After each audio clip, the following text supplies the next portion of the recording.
Welcome to the Animal Wellness Podcast, all about improving the lives of animals with better policies and practices in government and business. Brought to you by Animal Wellness Action, where we believe helping animals helps us all. Here's your host, Joseph Grove. Greetings and welcome to the Animal Wellness Podcast. Well, it has been a minute, as the young people say, since we last posted a podcast. So thank you, audience, for staying with us through this hiatus. One thing my producer, Ryan Seville, and I are committed to doing next year is producing more content on a regular basis. There is a lot to talk about. We look forward to seeing you more often and with more information as the new year unfolds. And certainly because it is the end of the year, it is a great time to reflect on what went well and what we hope to do in the months ahead. And that is the focus of today's podcast. And also because it's the end of the year, it's the appropriate time to thank you, our audience, for your support of Animal Wellness Action and its sister organization, the Center for a Humane Economy. Your donations with us go a long way. Here to talk about some of the ways that money was used and the advocacy was used in 2023 are the president of Animal Wellness Action and the Center for a Humane Economy, Wayne Pacelle, and its Director of International, Jennifer Skiff. So let me start by saying a quick howdy do to these good folks and welcome them to the show. Thanks, Joseph. Good to be with you. Thanks, Joseph. Yeah, Jennifer, appreciate your being on the show. You've been our guest a couple of times, and it's always nice to have you back. So Wayne, let's get right to it. I have to say that the amount of time I've seen you spend on the Hill this year was unprecedented. You have been super busy working with legislators. What are the things about which you are most proud looking back at 2023 in getting done for animals? Well, Joseph, we have remade the national animal protection agenda in the Congress. We have initiated a raft of legislation. You know, AWA, Animal Wellness Action, has only been around really since April of 2018, so about 5 years. A little bit more, coming into our sixth year. And we've gotten 12 bills that we had a principal role in advocating for since inception of the organization. And a year ago, in 2022, we really got 5 major bills over the finish line. The biggest one, in my mind, just in terms of consequences for animals, degree of difficulty, prior difficulty in getting any change in this domain of animal research and testing, was the FDA Modernization Act. And that was a biggie. We also had a bill that was aligned with that, the Reducing Animal Testing Act that we passed. We hitched onto the FDA Modernization Act. We got the Big Cat Public Safety Act done. We've had Carol Baskin and her husband, Howard Baskin, on the show before, and they were tremendous partners as we helped shepherd that legislation to passage. We tweaked a necessary tweak, the Horse Racing Integrity and Safety Act, which created the first federal authority to oversee horse safety and well-being at all of America's thoroughbred racing tracks. And we also had a hand in the Shark Fin Sales Elimination Act, an issue that I've worked on for many years, and some great work by some dedicated staffers with Chairman Raul Grijalva, then Chairman Raul Grijalva at the House Natural Resource Committee, Mike McCall, the current chair of the Foreign Relations Committee, Senator Cory Booker, who's a huge champion of animals. So we had a great close. I mean, getting 5 bills done in the Congress, I can't underscore what an extraordinary amount of productive activity that is. You know, in a 2-year Congress, there are 15 to 20,000 bills introduced and typically 200 pass. So you're talking about less than 1% pass, a fraction of 1%. So getting 5 bills over the finish line was, I think, extraordinary output. It's in different domains in animal protection, so different committees of jurisdiction, which complicates the task of getting things done because you have to really dig in, know the members of the committee, know the staff to get things moving. So in 2023, having gotten a number of items off of the docket, we really pursued a farm bill strategy. Every 5 years, the Congress does something called the Farm Bill, which is an omnibus bill, kind of a potpourri, pulling together a set of mildly correlated public policy issues that fit under the banner of the Farm Bill. So it has to do with commodities, agricultural commodities, nutrition programs, land conservation, agricultural research, and the like. And much to the dismay of the Ag Committee over the years, animal welfare, I have really worked hard to wedge animal welfare into the Farm Bill because the Agriculture Committee has jurisdiction over many animal welfare issues, but the Ag Committee doesn't do, sadly, hearings on these important bills that are introduced, oversight of the agencies that have a role in implementing animal welfare policy. So we have to force these issues into the Farm Bill because we have no other choice. So we've really undertaken a brisk agenda with key partners. The big three items are the FIGHT Act, a federal animal fighting proposal to strengthen dramatically and already pretty good federal law on animal fighting to combat dog fighting and cockfighting. We also have been working to build support for the SAFE Act, which is a ban on horse slaughter. And specifically, the area is we've stopped horse slaughter in the United States over the years. No more horse slaughter plants operate in U.S. States. And the problem is we're still live exporting horses and other equids to Canada and Mexico for slaughter. So we're trying to shut that down. And then third, we're working with Grey 2K USA and the Greyhound Protection Act to close out greyhound racing and also to ban simulcasting, which is the broadcasting of live racing from foreign jurisdictions where U.S. gamblers see the broadcast image at gambling enterprises like casinos and the like, and then can bet on that, propping up those foreign tracks, which may have no animal welfare standards at all, and that bring along the same set of animal welfare problems that greyhound racing typically does. We've got a number of other issues, but those have been three, Joseph, that were really important. We built incredible bipartisan support for each of them, but the Farm Bill has been delayed. It was supposed to be completed by September, with forces that are much larger than us really driving that timeline. That bill has been kicked into 2024. So we're going to, at the right time, maneuver to get our amendments, our bills included as amendments to the Farm Bill. So I would say that this has been a year of building support. We've got 7 or 8 other items that we have initiated that really constitute this very broad all animals agenda. But I think our accomplishments really are in some other domains in terms of very practical gains that we have secured because we have multidimensional work, right? We work in the courts. We work with corporations to get them to change the way they do business, whether it's R&D or supply chains or the like. We do undercover investigations and digital investigations. We drive media attention on issues. So we're trying to influence culture. We're also trying to influence government and business. And if you look at our gains, which I posted a blog recently that talk about a number of areas where we've made progress, it's mostly extra legislative, although there are some legislative items that are regulatory, legal, corporate, but really significant stuff.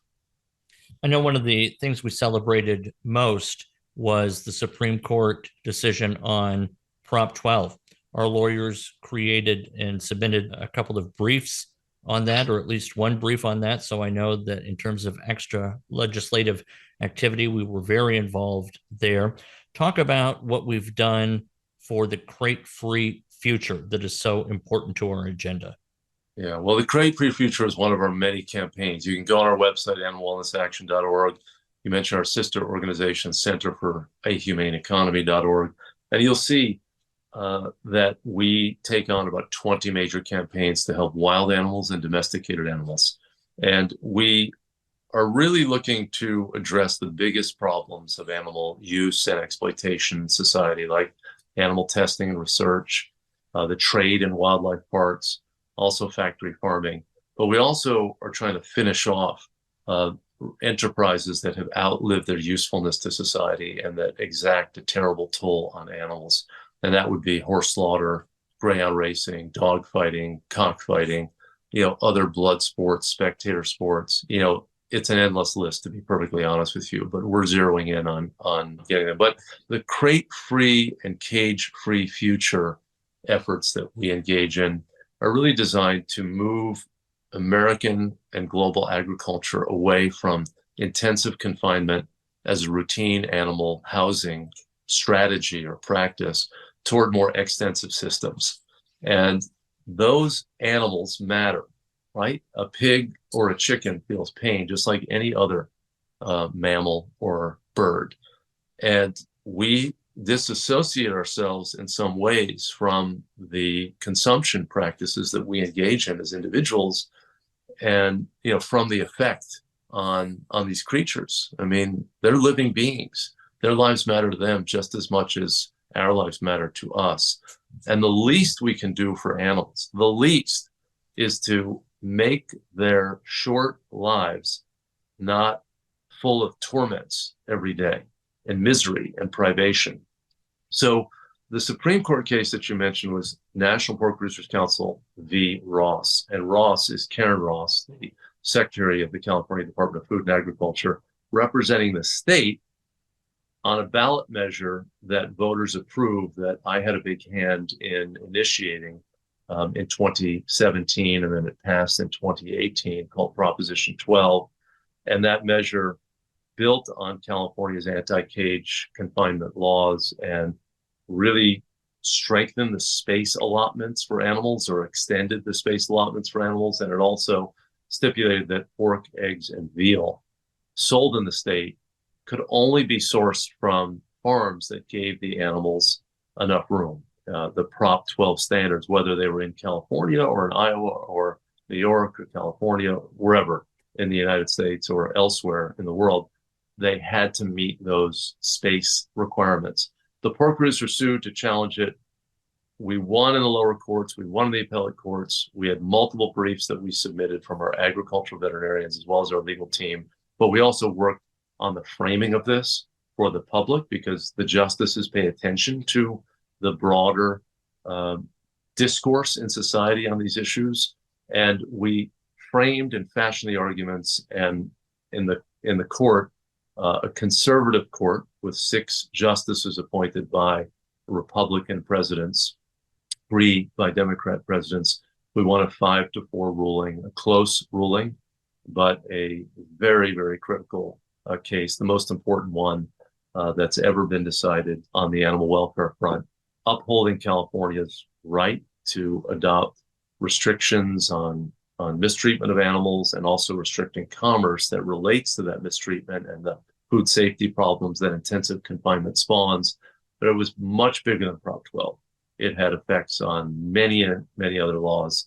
And we've cemented that. Now the agribusiness trade associations that are shilling for big factory farms, including foreign-owned factory farms like Smithfield Foods, which is a Chinese-owned conglomerate that controls more than a quarter of U.S. production. And in China, they have high-rise factory farms, 29 stories high, where they completely disregard the interests of the animals. And if they were to wipe out our state laws, they could bring those giant factory farms perhaps to the United States. We want none of that. So it's just crucial that we defeat this EATS Act. And we did a lot of work in Congress to build opposition to that.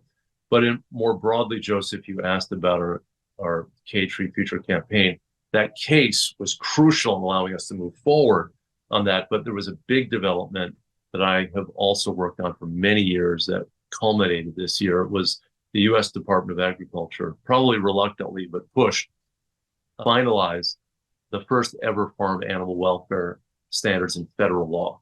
It was the Organic Livestock Standards Act, which stipulates not only no cages and crates for pigs and chickens, but no routine mutilations like tail docking or ear clipping, outdoor access, including access to pasture for the animals so they can live and breathe and walk like animals, and aren't infused, don't have the air completely infused with the ammonia and waste that dominates the atmospherics of a factory farm.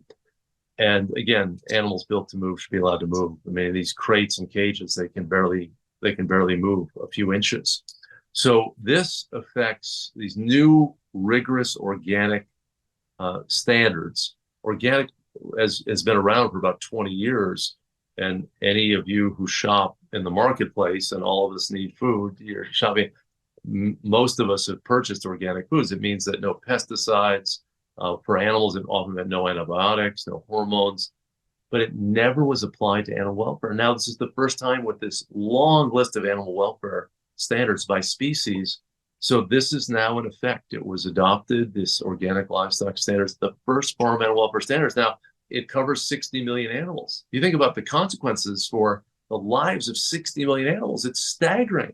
But what if consumers say, listen, I don't trust this conventional meat product because there are no legal standards other than, say, in California with the Prop 12 standard, which is just the space requirement.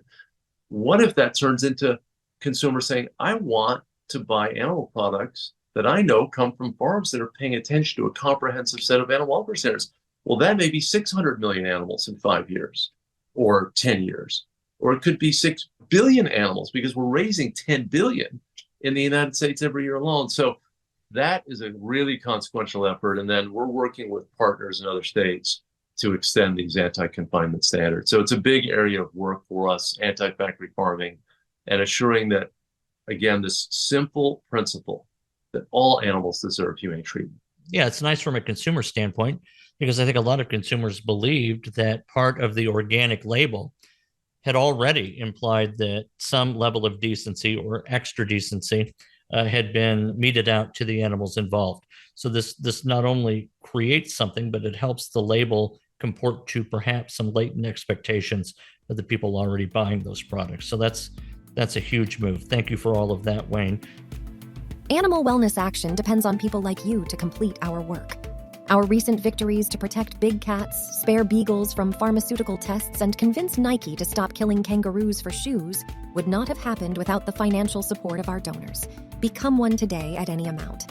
Visit animalwellnessaction.org/donate to join our fight against animal cruelty of all kinds. That's animalwellnessaction.org/donate. I want to move next to talk about a subject that is frequently the subject of our social media posts and our emails. That is the kangaroo. Jennifer Skiff does more work than anyone on our team for kangaroos and the Kangaroos Are Not Shoes campaign. We have a special microsite if you want to learn more about this. It's kangaroosarenotshoes.org. Jennifer, tell us about the progress we've made for Australia's wild kangaroos. A lot. I think we started this 4 years ago, Wayne. It has grown and grown and grown. And I'll start by saying I'm a U.S. citizen. I was born here, but also an Australian citizen. And I've had the privilege of getting to know kangaroos over 30 years and spend time with them, even fostering them. So when we started this campaign, it was very interesting because a lot of the Australians that I knew weren't aware of the commercial harvest of kangaroos and who was leading that, and I have to admit, I was even a bit surprised when Wayne brought this campaign forward and to learn that it was some of the largest sportswear shoe producers were driving this mass slaughter every year of a couple million kangaroos, and then also their joeys that were collateral damage of the shoots. So we have really built a massive coalition over the past few years of people from all over the world. But the important thing here is that the Australians themselves, who have been extremely active and growing more and more aware, putting forward, even, in their own parliament, many, many different proposals to stop this commercial shoot in Australia. A couple of weeks ago, we had a global day of protest against Adidas. We this year have seen huge success with Puma and Nike and New Balance pledging to end the use of kangaroo leather in their sports shoes, which are mainly soccer cleats. And so a couple of weeks ago, there was a global day of protest. And it was amazing to see people in cities all over the world, 30 cities in the world, from Italy to the Netherlands to Germany to Australia to New Zealand, of course, in the United States, in New York and Los Angeles. And it was a beautiful thing, actually, to see how many people care and want this to end. I woke up this morning to this fantastic video that was put together by our partners in Australia that actually made me tear up this morning to see how big this campaign has gotten and where we're going with it. Frankly, it's unstoppable now. So that's the gist of it. But what you're saying is, since we launched the campaign, the commercial slaughter of kangaroos has declined by more than 700,000 animals, and that's based on what the government statistics. That's huge. That's just huge in and of itself. And so we're really making some great headway, and it's unstoppable. Well, and let me just chime in, Jennifer, and thank you for all your great work on this. And I think one thing that you embody for us is your collaborative approach and working with other groups in Europe and in Australia and New Zealand and in the United States.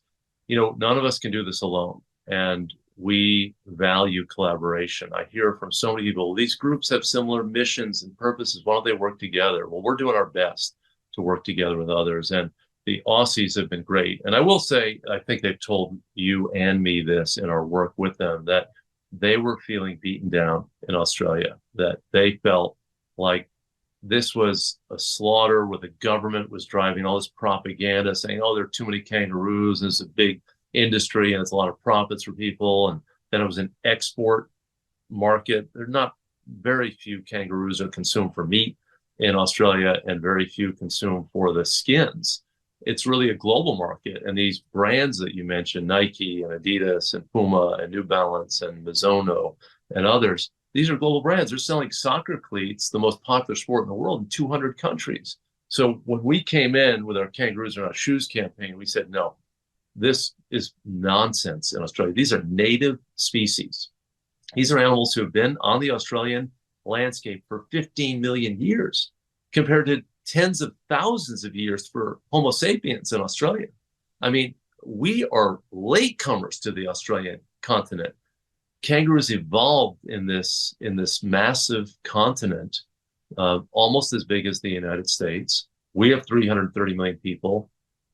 Australia has 25 million people.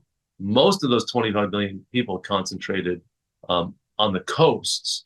And there's vast areas of open lands and wild lands in Australia. And the kangaroos are part of that landscape. And they're not bothering anybody in almost any of these places. They're pretty gentle herbivores. And we said no. And we fortified the Australian groups, and we worked with them to develop strong positions against this slaughter and said, no, we're with you. And your arguments and your instincts are correct.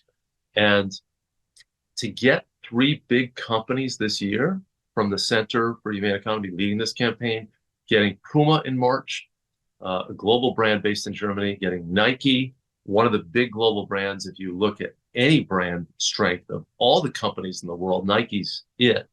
We got them 10 days after we got Puma. And then in September, we convinced New Balance after some negotiations with the company. That's 3 of the 5 biggest brands in athletic shoes in the world. And our campaign also had swept in Diadora, which is an Italy-based company, in 2021. So we've got 4 of the 5 brands. Now it's just Adidas, and we are working hard to get Adidas. And you're mentioning the 30 cities that did protests. The subject or object of those protests was Adidas, or Adidas, as the Europeans call the company. And this is just unacceptable that Adidas is sourcing skins from native wildlife, allowing commercial shooters to massacre these animals on a scale that's 10 times bigger than the Canadian seal hunt that I fought for many, many years, and that dropped down by more than 95% in terms of that kill, because we were able to close foreign markets to these baby seal skins. That's what we're doing here. But that kill of harp seals and hooded seals in Atlantic Canada was focused on the babies. They were going in to kill the babies. They left the mothers alone because their furs were not of commercial value in the global marketplace. Well, the Australian kill, the skins and the fur of the kangaroos is what they want. So they kill the adults, but many of the adults are lactating females with relatively newborn offspring called the joeys. So you mentioned that in addition to the 1 to 1.5 million adults, there are 300,000 to 500,000 joeys killed, and we've been dropping those numbers down because of our campaign. But this is barbarism, and how Adidas could say this is a humane and sustainable hunt when they have these people going out in the middle of the night shooting in by spotlighting the animals and shooting in darkness from 100 meters and orphaning these joeys. How can that possibly be called humane? It meets no common sense test of that. So we are committed to finishing in 2024, getting the top 5 global brands. And that means Adidas needs to get on board with this program. And I beseech the leadership of Adidas, which is a well-known global brand. Why would you take this risk, this reputational risk? It's a tiny portion of the fabrics you need for your shoes. Stop killing wild animals in their native habitats and orphaning hundreds of thousands of joeys by creating a commercial demand for these products. This is unacceptable. So it was a year of gains, but we also know we've got more work to do, which is why we want people to continue to support this effort and join us. Here's a campaign everybody can help. Spread the word, write to your lawmakers about the Kangaroo Protection Act in the U.S. House and the U.S. Senate, and let's get on with this task of ending this commercial trade in kangaroo parts. Orphaning the joeys is almost an antiseptic way of describing, their fate, Wayne, because, and we've talked about before that Australian law is such that these orphan joeys are, per force of that law, bludgeoned to death on the spot if they can be apprehended in time. And usually, of course, that's accomplished by swinging these infants against truck bumpers. What even among that brutal scenario of the hunt overall could be more brutal than that? Jennifer, tell us too, and I see you've got your hand up, and say please what you will. But before we move away from kangaroos, say a couple of words about our going after Dick's Sporting Goods, a retailer. So we're not just targeting the manufacturer. We want the outlets to know that it's unconscionable to market these products. And then I think you had a story you wanted to share with us about a kangaroo. First of all, let me just say, Wayne, thank you. You are a strategist, and you are a leader amongst all of us, and you bring so much common sense to all the work that we do. And I know that there are people all over the world who I've met, especially this year, who are doing a lot of activism, gentle activism, peaceful activism, but just saying this is wrong. And you have the ability to put it all in a very, very clear-cut and understandable perspective. It gets very hard for a lot of us who, when we see, and in this case, I see the bludgeoning of the joeys. I see we look at the worst of the worst. I always like to say this to people: we look at the worst of the worst, and then we come up with a plan on how to achieve a result. And on our team, Wayne, you're the one who sits down with us. Yes, you inspire us to think outside of the box, but we are doing such great things as a team. And I credit you, because it wasn't just when you founded these organizations, but this has been your lifelong quest, and we're all the better for it. So I'd like to say that. So thank you. Most people haven't had the opportunity, like I have, to actually foster a joey, to have a joey in your home, a one that's been pulled out of a pouch from either, its mother has been killed by a car, or it has been come off a commercial shoot. Someone's pulled it out of the pouch of a mother that's dead, or it's been just left to die. There are people called wildlife carers in Australia. They're just ordinary people who help raise these joeys. It takes a year of formula to, raise a joey, and lots of love and care, and also walking around with a sling that they somersault into because they're used to being carried around. But the story I want to tell is, one day I was at a bookstore, and in an area that had a few years before, it was called Prevelly in Western Australia. It had a horrific fire that had gone right through the town. It was a very, very fast moving fire. And this gal told me that she had this joey that she had raised to an adult. And often the carers, those joeys, stay in the area and visit, every now and then come and visit their parents, if you will.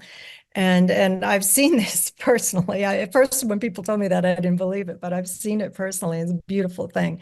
Anyway, she said she was packing up. The fire was just fast, and she was just grabbing everything she could and put everything they owned that they could into a station wagon.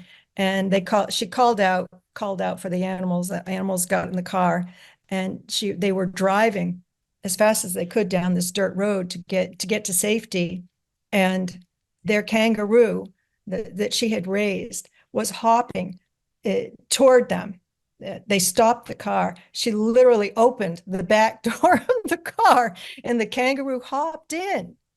The kangaroo hopped in. And I think people don't understand. These animals are sweet. To me, I'm a big dog enthusiast, obviously, and they're like little dogs, and they're sweet. And when they're in their mobs, their groups, their families, yes, they have a hierarchy, and the males they box each other. It's no kidding. But I'm just needed to tell that story because I want people to understand just how connected, we all are. And so our Dick's campaign, which, Joseph, you kindly thought of that, or brilliantly thought of that slogan I mentioned to someone. Sinisterly, Machiavellianly, yes. Well, the slogan is, don't be a Dick's. We're asking Dick's really to stop selling shoes that use kangaroo leather, no matter who's producing them. And so it's a nice campaign. We don't want to put Dick's out of business or anything like that. We just want them to stop. They know it's not ethical. They're very well aware, and we're asking them to be honest and true to their own ethos. So yes, don't be a dick, don't be a Dick's, as we often say to each other. Critical difference there, Jennifer. You got to say, don't be a Dick's. I know. Yeah, I made that mistake in an email, but luckily it was just staff, so we all had fun with it. But thank you, Joseph. Very good. Wayne, I know we're coming close to a hard stop, and I want to talk about what you have in mind for the year ahead. It's year 2 of the 118th Congress, so a lot of it is do or die. The Farm Bill been moved over. What are the top 3 things you want to get done next year? I know there's a lot more, but what are the top 3 things you want done next year? Well, I think in Congress, when we're talking about animal wellness action, it was a good year for us in really making the case against horse slaughter for human consumption. And the big exclamation point on that issue was New York State adopting a very comprehensive law against horse slaughter for human consumption as well as animal consumption. So you can't kill the animals even to feed them to other animals. And New York is one of our biggest states population-wise, and it joins California, our biggest state in the U.S., Texas, our second biggest state, and then Illinois, our 5th biggest state by population, in having state bans on horse slaughter for human consumption. So when you go into a congressional fight and you come in with 4 of your 5 biggest states having policies against this, it makes it much easier to fashion your majorities. And I can tell you, because I spent a lot of time on Capitol Hill lobbying and advocating for animals and meeting with senators and representatives and their staff, we have super majorities in the U.S. House and the U.S. Senate to ban horse slaughter. There were 400,000 American horses slaughtered for human consumption in 1990, 30 plus years ago. Now it's down to 20,000 all live exports to Canada and Mexico. So it's been reduced by 90%. So we have made this progress because we've stopped all the slaughter in the US. Now we need to deal with this final piece of live exports. And that's a definite top priority. I think we can finish off this tawdry, barbaric industry that's not even an industry. It's just a loose collection of kill buyers and transporters and a couple of slaughterhouses in Canada and some slaughter operations in Mexico. And then I really am excited to say that working with Grey 2K USA, we can end greyhound racing in the US. This is a 100-year plus enterprise. Just a generation ago, there were 60 tracks in the US. Now there are just 2.